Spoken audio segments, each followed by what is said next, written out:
Hey guys, everything new under the sun. Breaking news. I want to have a little chat about this. USS Truman Airborne Strike Group in place opposite Syria. This is as we speak, June 12th. You can see the date on the article. This is from debka.com. This is a significant event that's happening right now, and I want to set the stage. So we had a long Pentagon evening, apparently, where they were at the Pentagon late into the night, just prior to the Kim-Trump negotiations and summit. And the whole reason, if you watch the previous video, apparently was that Trump wanted to get the North Korean deal out of the way, put that one to bed, so that they could focus on Iran, which was the real issue. And Mattis has said that, and so that's the word going around that Trump just wanted to make some sort of a deal with North Korea to get it off the table effectively. So, like I say, they could focus on Iran. Well, I have a couple of articles to support this here. So what we have, this is from, let's see. What was the article I wanted to look at? So we had an increase in Syrian military on the Golan Heights. And of course, Israel, this is the whole reservist call-up, just prior to the summit with Kim. Syrian army enhances air defenses near Israeli-occupied Golan Heights. And this is coming from Press TV. This is Iran's media arm, effectively. This is their state news agency, effectively. All pro-Iran information. And interestingly, it suggests that the Syrian army is building troops there. And we're going to take a look at an article about the reservist call-up. Well, let's go there quickly. This is from June 10th, of course. We looked at this article. Sudden IDF call-up of reserves after Syria announces Quneitra offensive this week. So it's supposed to happen this week. And so on the spur of the moment, a whole bunch of reserve troops were called up for the military, out of their jobs, out of their homes, on the spur of the moment with full military gear. Israel launched an unscheduled military exercise on the Golan Sunday, June 10th. Thousands of Army reservists were ordered to report for immediate duty with full gear and come directly from their homes, don't pass go, and workplaces. This was an imminent thing. This was a very critical timing event. They thought something was going to happen right away, because these people had to come straight from their workplaces, straight from their homes, with full military gear. The sudden IDF announcement did not set a timeline for the exercise ending, indicated that it was prompted by Syrian military announcement on the same morning of a major army offensive impending this week in the Quneitra region opposite the Golan border. So this is from debka.com. We go over to Press TV, back to the article we're looking at. This is an Iranian news agency, basically. The Syrian army has reinforced its anti-aircraft defense systems in the country's southwest near the border areas of Golan Heights against potential attacks from Israel, a pro-Syrian government commander says. The commander, who spoke on condition of anonymity, told Reuters Tuesday, that the army plans to deploy additional defenses in the coming days. So that's today. So they're going to deploy more defenses. What are they getting geared up for? What are all the troop movements for? And why is this prompting the Israeli military? Basically, on Sunday, they knew of this. They knew that this was occurring, and they called up in a flash call-up a ton of reserve soldiers with full gear, coming straight from home or work. They weren't to go home and get ready, etc. They're supposed to come straight in, ready for battle, effectively. That's just the article. That's what I'm reading. The Syrian army has stationed Russian-made Panzer S-1 weapons in an attempt to renew the air defense system against Israel in the first degree, it said. Meanwhile, the Syrian army forces are gearing up. Look at this here. Remember, this is an Iranian source. Syrian army forces are gearing up for an offensive against, quote, military groups, unquote, at the border with Israel and Jordan. So they're basically saying that there's militant groups on the Golan. And so Israel's getting ready to, at minimum, defend against this. If not, go to battle directly against Syrian soldiers and Syrian air defenses. If they're just militants, these militants don't have aircraft. These militants don't have helicopters. So why do they need air defenses at this point if they're just going after militants? That doesn't really line up. We're going to get to the deployment of the USS Truman Airborne Strike Group. and some comments on what I think is kind of coming to light here. The commander noted that grounds are fully prepared for the offensive in the southwest, but government forces currently focus on eliminating a pocket of Daesh Takfiri terrorists near the government-held southern town of Sweda. So they're going after militants, but they're focusing right now on eliminating a pocket of militants or terrorists, they're calling them. So what is it? Are they going after militants, terrorists, or are they going after Israel? Sounds like first they're getting rid of a small pocket of militants, and indeed their bigger target is maybe Israel. Well, Israel wants Syrian allied forces, such as Lebanon's Hezbollah resistance movement, away from the Golan Heights. But Hezbollah leader Syed Hassan Nasrallah said the group will maintain its presence in Syria as long as Damascus wants them to do so. Again, this is an article from Press TV. This is Iran's media arm. The Israeli regime waged a full-scale war against the Arab territories in 1967, occupying the West Bank. Of course, this is the propaganda coming from them. In fact, in 1967, they were attacked, and because they were attacked, they gained ground after fighting back, and according to international law, they're allowed to keep that ground. But of course, they're twisting it here. Back on May 10th, Israel conducted what it called the most intensive airstrikes on Syria in decades, according to Russia's defense ministry. It goes on here. Israel has been providing weapons to anti-Damascus militants, apparently who the Syrian army is going after, with the help of the air defenses, I guess. I guess they don't want Israel to come in and help the terrorists, help the militants, I guess, maybe. Israel has been providing weapons to anti-Damascus militants as well as medical treatment of Takfiri elements wounded in Syria. I should also mention that they're also providing medical treatment to all Iranian, all Syrian people on either side. On all sides, they're providing medical assistance to. So that's coming out of the Golan Heights and Syria with, of course, backing and support by Iran. So now we look to this USS Truman airborne strike group in place opposite Syria. This is June 12th news. This is from Debka.com. And so we're starting to see a picture of maybe why Trump wanted to get a deal done quickly. Maybe why they were all saying that Iran is the bigger focus.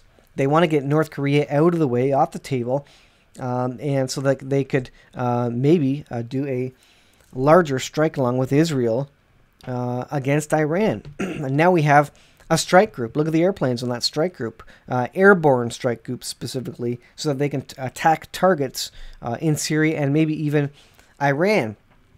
And like I say, now this North Korean issue is off the table for the immediate, and now they can focus on Iran. So it's convenient. The timing is convenient, to be sure. In position off Syrian coast, its nuclear-powered USS Harry S. Truman aircraft carrier, from which the US, UK, and France launched their April 14th attack on the Syrian army for launching a chemical attack, the U.S. Navy strike group entered the eastern Mediterranean over the last weekend. Now, there was a report as well a couple of days ago, 2 days ago maybe, Syria saying that the U.S. was going to do another false flag chemical attack. So, again, with this aircraft carrier being in place, isn't that interesting timing? Does Syria know something? Is someone going to do a false flag chemical attack? Is that why there's a carrier group in place now? Well, it could be. And again, is that why they want to get North Korea out of the way quickly and off the table so they could focus on Syria and Iran? While Dubka-file military sources report that the strike group is sending an even more powerful signal to U.S. adversaries, the Trump administration looks with extreme disfavor on the mounting cooperation between Russia, Iran, Syria, and Hezbollah military forces and their aggressive intent, especially with respect to the U.S. outpost at Al-Tanf, which controls a point of intersection between Syrian, Iraqi, and Jordanian borders. So that's in the area of the Golan Heights.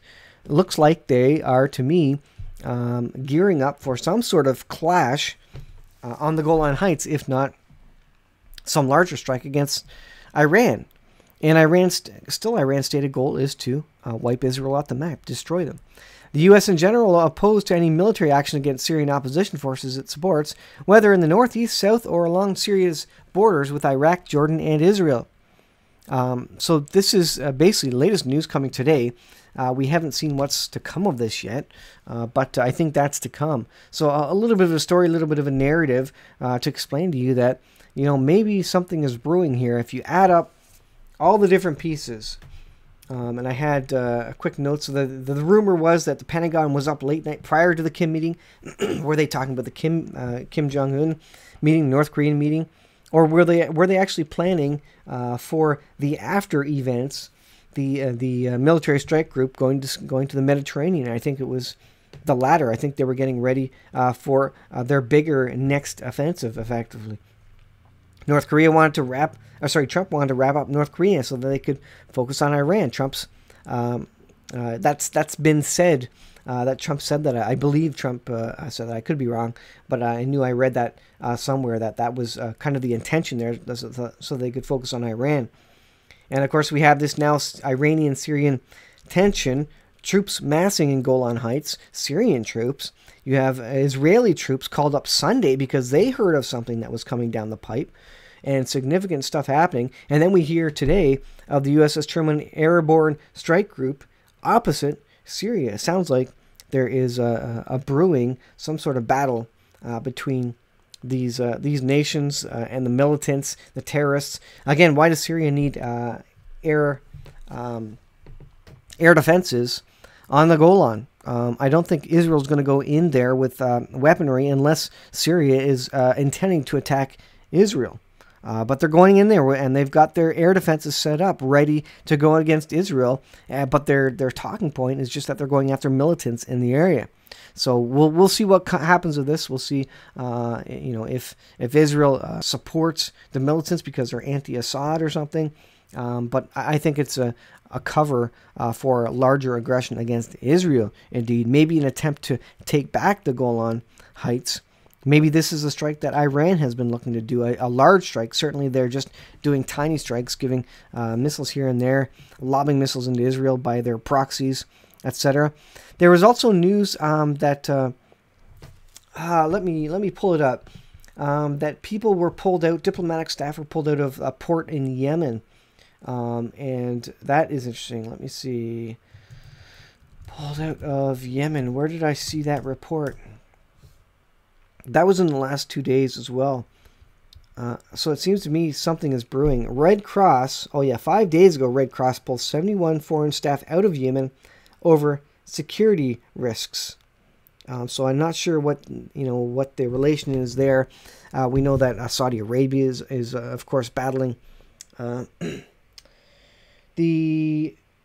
now I forget the name of them. Anyways, Saudi Arabia is battling the terrorists which are a proxy of Iran, supported by Iran in Yemen. And of course, Saudi Arabia is effectively on Israel's side. So something general brewing is a larger war brewing, and they're kind of moving staff out. This is from Al Jazeera.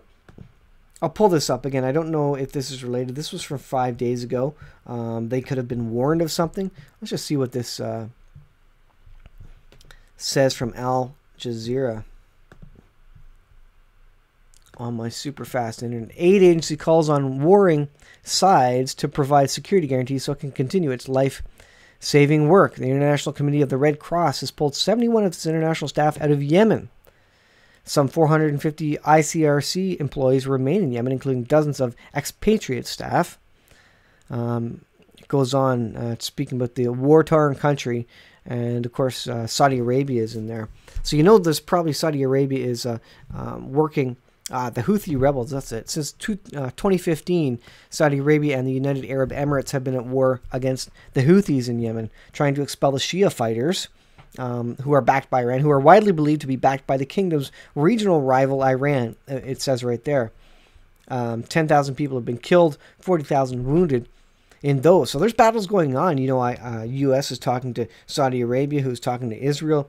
They're all on the same side. They all want to do something with Iran. And Iran obviously does not like Saudi Arabia. That's why they're providing weapons to the Houthi rebels and supporting them as a proxy against Saudi Arabia. So you could have some larger cooperations, larger allied people groups, countries coming together to do something. But certainly this seems interesting. Seems interesting news that they have a strike group off the shores of Syria as we speak, as the Golan Heights is increasing.